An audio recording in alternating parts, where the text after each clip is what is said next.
So in this immoral deal that saw Israel releasing terrorists into Judea and Samaria, the West Bank, in order to release hostages. Of course, I'm delighted and been praying every day for their release. But what has been occurring here is the release of criminals, terrorists, murderers. And what's shocking, or shouldn't be so shocking, but it still is because he's seen as a moderate, footage has been released of Mahmoud Abbas, the Palestinian Authority president, calling one of the released terrorists, Yasser Abu Bakr, to congratulate him.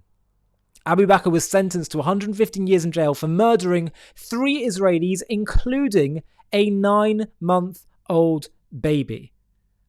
Have a watch.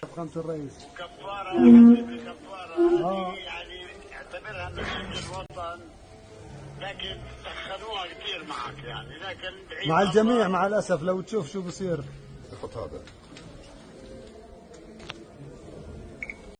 So let me get you the full story from Times of Israel, because he is, presented as this moderate leader of the Palestinians. Okay, so Palestinian Authority President Mahmoud Abbas made a congratulatory phone call on Saturday to a Palestinian terrorist who was released as part of the hostage ceasefire deal between Israel and Hamas, who had been sentenced to cumulative 115 years in prison back in 2004.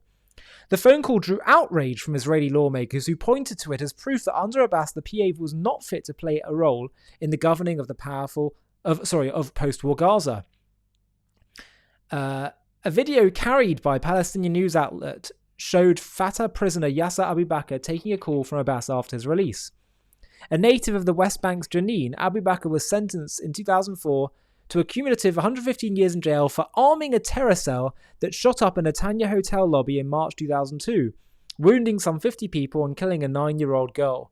The cell's members also killed 2 police officers and a civilian bystander in subsequent shootouts. According to reports on social media, Abu Bakr rebuffed Abbas's well-wishers and told him that congratulations were out of place given the high death toll in the Gaza Strip after 15 months of war between Israel and Hamas.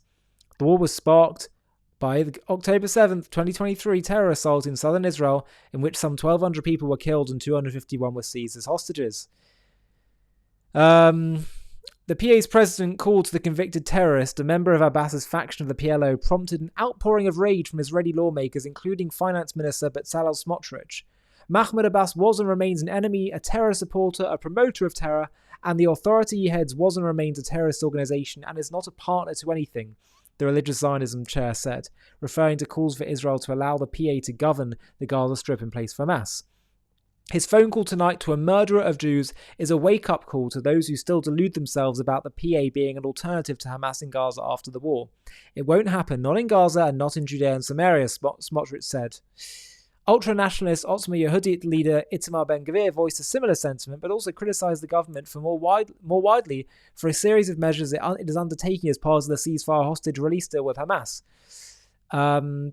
as well as incorrect assessments made in the period leading up to October the 7th regarding the ability or desire of the terror group to attack Israel.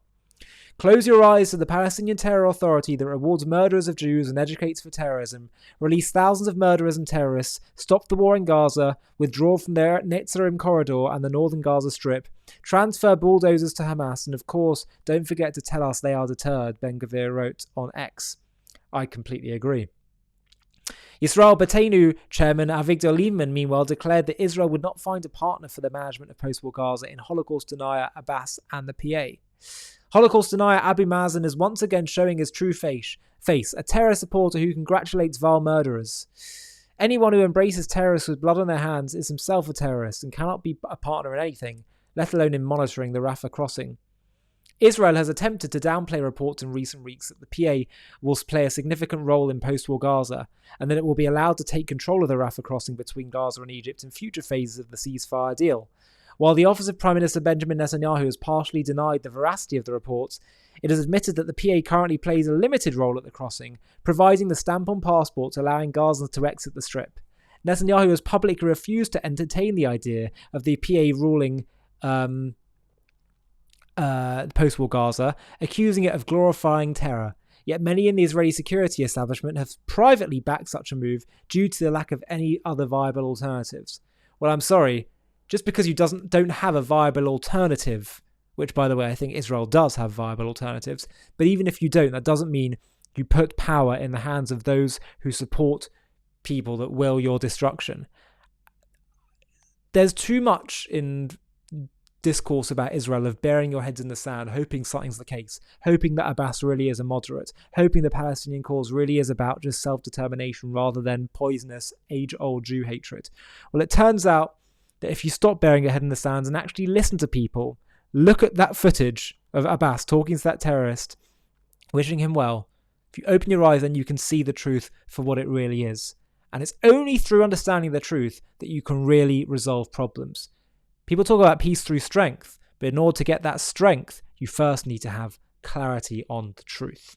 Hi, thank you so much for watching. To watch another one, click here. To stay up to date with all our content, click here to subscribe. And if you're able to, you can help support JTV to grow and grow by clicking join below this video, where you can become a member and get perks including early access to videos and private live discussions with me. But most of all, you'll be partnering with us on our mission to change the world.